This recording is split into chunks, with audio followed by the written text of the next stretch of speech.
ललिताकृतिम् आधारं सर्वविद्यानां हयग्रीवम् उपास्महे। ॐ ऋग्ययस्सामरूपाय वेदारण्यकर्मणे प्रणवोद्गीतवशे महाश्वशर्षे नमः। व्यासाय विष्णुरूपाय व्यासरूपाय विष्णवे नमो वै ब्रह्मनिधये वासिष्ठाय नमो नमः। व्यासं वसिष्ठनप्तारं शक्तेः पौत्रमकल्मषम् पराशरात्मजं वन्दे सुखदातं तपोनिधिम्। अजदर्वदनो ब्रह्मा विबाहुरपरो हरिः अपाललोचनशम्भुः भगवान् बादरायणः। पूजन्तं राम रामेति मधुरं मधुराक्षरम् आर्यकविताशाखां वन्दे वाल्मीकि गोकुलम्। सव्यं पादं प्रसार्य आस्तिकदुर्गः दक्षिणं कुञ्जयित्वा जानुयादाय सर्वे तर्भुजमपुनर्मोहे निधाय पश्चात् बाहुत्वेन प्रतिपदशमने धारयन् सन्धचक्रे देवी भूषादिजिषो जनयति जगतां सर्ववैकुण्ठनादः। लक्ष्मीं क्षीरसमुद्रराजतनयां श्रीरङ्गधामेश्वरीं दासीभूतसमस्तदेववनितां लोकैकदीपाङ्कुरां श्रीमन्मन्दगडाक्षरब्रह्मेन्द्रगङ्गाधरां त्वां त्रैलोक्यकुटुम्बिनीं सस्यां वन्दे मुकुन्दप्रियां। कर्कटे गुरुफल्गुण्यां तुलसीकाननोद्भवां नीलातुङ्गस्तनगिरिधरी सुप्तमुद्बोध्यकृष्णं पाराज्यं स्वं सुतशिरसि समर्चापयन्ति स्वार्चिष्टायां सृजनिगणतं यामलात्कृत्य भुङ्क्ते गोदा तस्यै नमिदमिदं भूये वास्तु भूयः। वासुदेवाय हरये परमात्मने प्रणतकेशनाय मुरुगाय नमो नमः। श्रीनिवास इति स्मृतः निरञ्जनो निरञ्जनाभो ज्ञानानन्दमयो हरिः। नमस्ते भङ्गादिलीले विनद विविध भूतव्रात रक्षैकदीक्षे श्रुतिशिरसि विविक्ते ब्रह्मणि श्रीनिवासे भगवो महर्षिं सेमुषी भक्तिरूपा वासुदेव वासुदेव वासुदेव वासुदेव। गुरुभ्यो नमः। सहाय नमः। ओम श्री महाविठाधिपతులు శ్రీ శ్రీ శ్రీ సీతారామచంద్ర గురుదేవులు, ఓం శ్రీ మహావిఠాధిపతులు శ్రీ శ్రీ శ్రీ లక్ష్మణచంద్ర గురుదేవులు, కొల్పత్ శ్రీమాన్ ఎకరా విశ్వాంజన స్వామి వారి సన్నిధిలో శ్రీమద్ అఖిలాండ బ్రహ్మాండ నాయకులు మన ఎలవేలుపు శ్రీ లక్ష్మీనరసింహ స్వామి వారు, శ్రీ వైకుంఠనాథ ప్రభు వారు, శ్రీ అభయవీరాన్య స్వామి ప్రభు వారి సన్నిధిలో ఓం శ్రీ జన మహావిఠాధిపతులు శ్రీ శ్రీ శ్రీ సీతారామ గురుదేవుల దివ్య నిర్వహణలో యతీంద్ర నవరాత్రుల్లో ఉన్నాం. శ్రీ శ్రీ లక్ష్మణచంద్ర గురుదేవుల జయంత్యోత్సవం నుండి సీతారామచంద్ర గురుదేవుల జయంత్యోత్సవం వరకు కూడా 9 రోజులు వేరు వేరు చోట్ల శ్రీవారి కార్యక్రమాలు నిర్వహించుకోవడం, వాటిని యతీంద్ర నవరాత్రులుగా మనం ఎంచుకుంటాం. నవరాత్రులలో దేవీ నవరాత్రులు, వినాయక నవరాత్రులు, వారాహి నవరాత్రులు, వాటితో పాటుగా మనకి శ్రీ గురుదేవులు అలవాటు చేసిన నవరాత్రులు యతీంద్ర నవరాత్రులు. ఈ యతీంద్ర నవరాత్రులన్నీ గురుదేవులు చెప్పినట్టుగా యతీంద్ర నవరాత్రులు కానీ, ధనుర్మాసం కానీ, గురు పూజలు కానీ ఆ స్ఫూర్తి మొత్తం సంవత్సరం మొత్తం కూడా మనకి నిండిపోవాలి. వారిని తలుచుకుంటూ ఆ నవరాత్రుల్లోనే ఆషాఢ పూర్ణిమ కూడా రావటం, గురు పూర్ణిమగా శ్రీ గురుదేవులను మనం పూజించుకోవడం. గురు పూర్ణిమ అంటే వేదవ్యాసుడు వేదాలని విభాగం చేసి వేదవ్యాసుడిగా, అంతకుముందు వరకు వ్యాసుడు, కృష్ణద్వైపాయనుడు అని పేరు. ఆయన ఒక ద్వీపంలో, కృష్ణ ద్వీపంలో నివసిస్తాడు కాబట్టి ఆయన పేరు కృష్ణద్వైపాయనుడు. పరాశర మహర్షికి, సత్యవతి దేవికి జన్మించిన మహాపురుషుడు. ఎంతటి వాడంటే ఆయన అచతుర్ వదనో బ్రహ్మ, 4 ముఖాలు కనిపించవు కానీ ఆయన బ్రహ్మే. అచతుర్ వదనో బ్రహ్మ ద్విబాహు అపరో హరిహి, 2 చేతులే కనిపిస్తాయి కానీ చతుర్భుజాలు కలిగిన శ్రీ మహావిష్ణువుతో సమానం. ఆ ఫాలలోచన శంభు, మూడవ నేత్రం మనకు కనిపించదు, కానీ పరమేశ్వరుడు అతడు త్రిమూర్త్యాత్మకుడైన వేదవ్యాస మహర్షి. భగవాన్ బాదరాయణ, ఆయనకే బాదరాయణుడు అని పేరు. ఎంతటి వాడంటే ఆయన 18 పురాణాలు, వేద విభాగము, మహాభారతము, ఉపపురాణాలు ఇన్ని రచించేసరికి అసలు ఆయన ఒక వ్యక్తి కాదు, కోడంతమంది వ్యాసులు ఉన్నారు. ఇంత వాన్మయం రచించడం ఒక వ్యక్తికి సాధ్యం కాదు. కాబట్టి అనుకునేటంతటి వాన్మయాన్ని మనకందరికీ ప్రసాదించాడు వేదవ్యాసుడు. అలాగే భాగవతం 17 పురాణాలు రచన అయిపోయింది, భారత రచన అయిపోయింది. అయిపోయాక కూడా ఆయన మనస్సులో మనస్సులోని దేవుడు సంతసించిన జాడ తోచలేదు ఆయనకి. అలా చింతాక్రాంతుడే సరస్వతి నదీ తీరంలో ఉండగా అక్కడికి విచ్చేశారు గురునాం గురువు నారదుడు వారు. వచ్చి, నువ్వు ఇప్పటి వరకు ధర్మ ప్రపంచనం చేశావు, గుణగాన కీర్తనం చెయ్యి అంటే సత్యం అనేది ఒక ధర్మము అనుకుంటే, ఆ సత్యం ఒక వ్యక్తిని ఆశ్రయించి సత్య హరిశ్చంద్రుడు అది గుణంలాగా భాషిస్తుంది. కాబట్టి ఆ భగవానుడి గుణగాన కీర్తనం చెయ్యి. భగవానుడు శ్రీకృష్ణ పరమాత్మగా అవతరించి ఉన్నాడు, ఆయన లీలలు గానం చెయ్యి అని చెప్పి ఆదేశిస్తే ఆయన ఆదేశం ప్రకారం శ్రీమద్ భాగవతాన్ని రచించి ఆయన కొన్ని కోట్ల వ్యక్తులను ఉద్ధరింపబడటానికి కారణమయ్యారు. కాబట్టి ఆయన అందరికీ గురువుగా మనం ఈరోజు భావించుకొని పూజించుకుంటుంటాం. ఇక మనకి వేదవ్యాసుల భాగవతాన్ని తెలుగులో మన అందరి అదృష్ట విశేషం వల్ల పోతనామాచ్యుడు దాన్ని తెలుగులోకి అనువాదం చేశారు.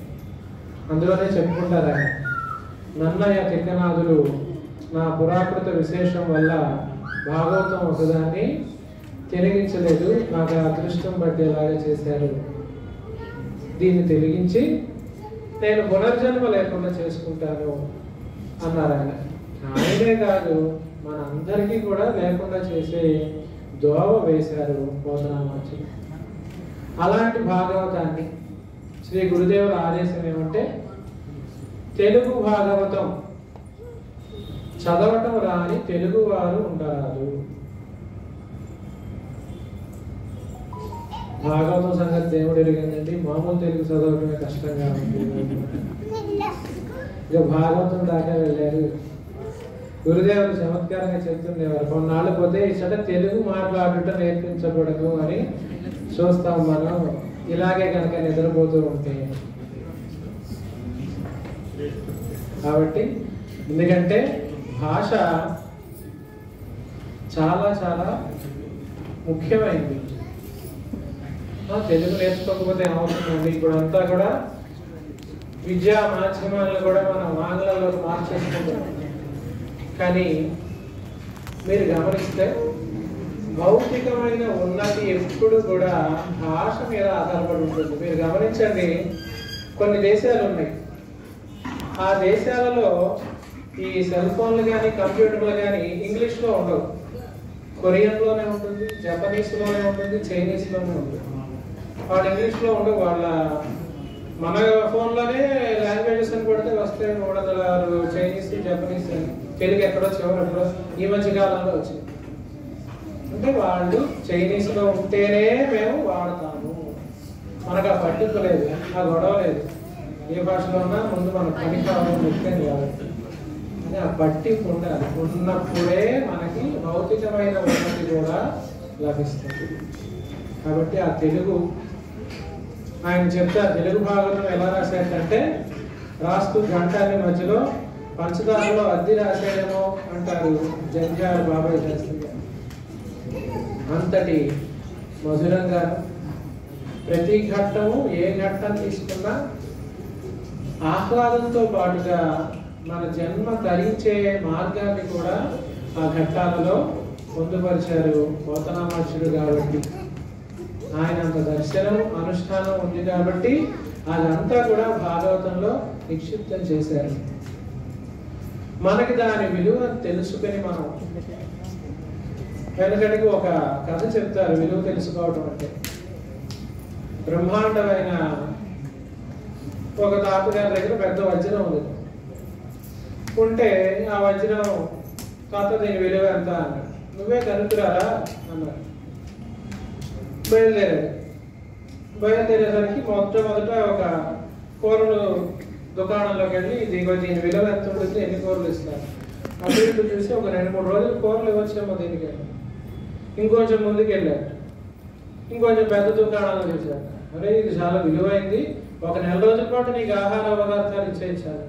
ఇంకా ముందుకు వెళ్ళాడు, ఒక బంగారం దానికి వెళ్ళాడు. ఇంకా చాలా విలువైంది, నెల కాదు నీకు 8 సంవత్సరాలు 10 సంవత్సరాలు 15 సంవత్సరాలు. ఇంకా ముందుకు వెళ్తే ఒక వజ్రాల నిపుణుడిని కలిశాడు, చూపించాడు. చూపిస్తే వాడు ఆగిపోయి అతను, దీన్ని ఎవరికి ఇవ్వకు, నువ్వు నాకు ఒకసారి ముట్టుకునే అవకాశం ఇచ్చాలు, అంత విలువైంది ఇది, నేను జీవితంలో చూడలేదు దీన్ని అంటే. అంత విలువైన గ్రంథాలు గురుదేవులు రచించిన, పోతనామాచులు రచించిన, వ్యాసుల వారు ఇచ్చిన వాటి విలువని మనం ఇదిగో ఈ కథలో చందంగానే ఎవరో అమెరికా వాళ్ళు, నాసా వాళ్ళు, ఇంకొకళ్ళు చెప్తే కానీ మనం తెలుసుకోలేని పరిస్థితుల్లో ఉన్నాం. కాబట్టి గురుదేవుల ఆదేశం ఏమంటే ప్రతినిత్యము వీటితో అనుబంధం ఏర్పరుచుకోండి. ఏదో ఒక గ్రంథం కుదిరితే అన్నింటిలో నుంచి కూడా 2 పద్యాలు 2 శ్లోకాలు చదవడానికి 10 నిమిషాలు. నచ్చిన శ్లోకం, నచ్చిన పద్యం. అసలు ఆ భాగవతంలో మొదటి 10 పద్యాలు ఉంటాయి. ఇష్టదేవత ప్రార్థన అంటారు. చక్కగా అసలు ఆ 10 చదివితే మొత్తం అందరు దేవతలు వచ్చేస్తారు అందులో. తెలుగులో చక్కగా ఎక్కడ అందులో అర్థం కాని సమాసం ఉండదు, పదం అసలే ఉండదు. అలాగే మనం నిత్యం వాటితో అనుబంధం పెట్టుకొని దానిని మనం నిత్య జీవితంలో కొన్ని పద్యాలైనా కంఠస్థం చేయటం, ఇంకొన్ని పద్యాలైనా హృదయస్థం చేసుకోవటం, ఇంకొన్ని ఒక్క పద్యమైనా మనం ఆచరణలో పెట్టుకునే ప్రయత్నం శ్రీ గురుదేవుల ఆదేశ ప్రకారం చేద్దాము. అందులో భాగంగానే భాగవత సప్తాహాన్ని ప్రతి సంవత్సరము వారు నిర్వహిస్తున్నారు. వారు నిర్వహించడం చూచి కాకినాడలో ఒకసారి చెప్పారు, మీరు భాగవత సప్తాహం మొదలు పెట్టండి అని. సత్యనారాయణ గారు ఆయన ఉద్యోగ విరమణ చేసిన తర్వాత, ఆ ఉద్యోగ విరమణ చేసిన తర్వాత నుంచి ఆయన పరమపదించే వరకు కూడా నిరంతరం దాదాపుగా 120-150 భాగవత సప్తాహాలు చేశారు. ఆయనకి చివరికి ఇంటి పేరు ఏమైపోయిందంటే భాగవతం సత్యనారాయణ గారు చెప్పారు. మనకి ఇంటి పేరు చెప్తే మనకు తెలియదు, భాగవత సత్యనారాయణ గారు అంటేనే తెలుసు. అలాగే ఆ దంపతులు ఇద్దరు కూడా, ఆయన భార్య రమణమ్మ గారు ప్రతినిత్యము భాగవత సప్తాహమే. కాకినాడ ఎవరో ఒకళ్ళు ఇంట్లో భాగవతం చెప్పుకోవటం, చదివే వాళ్ళు 4 ఉంటే సప్తాహం పూర్తి చేయడం. దాదాపు ఇప్పుడు 160-170 భాగవత సప్తాహం. అలాగా ఆ వాంగ్మయంలో మనం అందరం మునిగి తేలాలి, దాంతో అనుబంధం పెట్టుకోవాలి, గురుదేవులతో అనుబంధం పెట్టుకోవాలి. గురుదేవులు ఒకసారి ఒక ప్రణాళిక చెప్పారట. ఏమనంటే రోజు జగన్నాథ స్వామి వరకు తలుచుకొని కొంత ఒక బియ్యం, ఒక గుప్పెడు లేదా 1 రూపాయి అలా ఉంచండి. ఆయన అడిగేట, గురుగారు ప్రతిరోజు కాదండి, నేను 4 రోజులకు సరిపడా 30 రూపాయలలో ఇంత బియ్యం. అందుకు కాదురా నేను చెప్పింది, నువ్వు ఏ రూపాయి ఖర్చు పెడుతున్నా ముందు దేవుని తెలుసుకోవాలి, గురువు గారిని తెలుసుకోవాలి. ఆహారం తీసుకునేటప్పుడు ముందర స్వామికి వసమని చెప్పి ఉంచాలి. ఆ స్మరణ కోసం చెప్తారు కాబట్టి ఇక్కడ ద్రవ్యం ప్రధానం కాదు అని చెప్పి వారు చెప్పారు. అట్లాగే మనం నిత్యం కూడా ఆయన స్మరణలో ఉంటాం.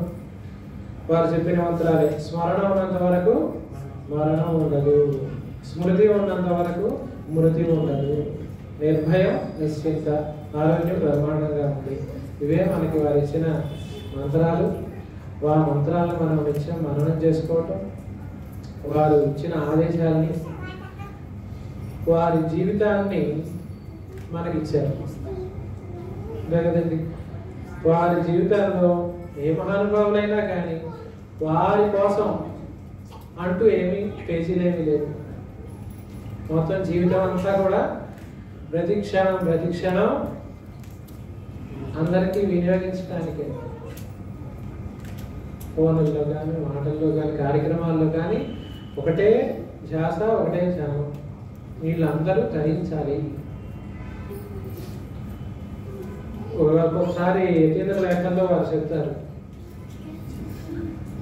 మీరు ఇట్లాగా శిష్యులు అనుకుంటారు అని చెప్తారు. కానీ మరి శిష్యులు అని చెప్పినప్పుడు అన్ని పాటిస్తారా? పాటించడానికి కనీసం మీరు ప్రయత్నం అన్నా చేయండి అని చెప్పి వారు ఒక లేఖలో కొంచెం ఘాటుగా ఆయన ఉద్దేశించి మనందరినీ కూడా మందలించడం కూడా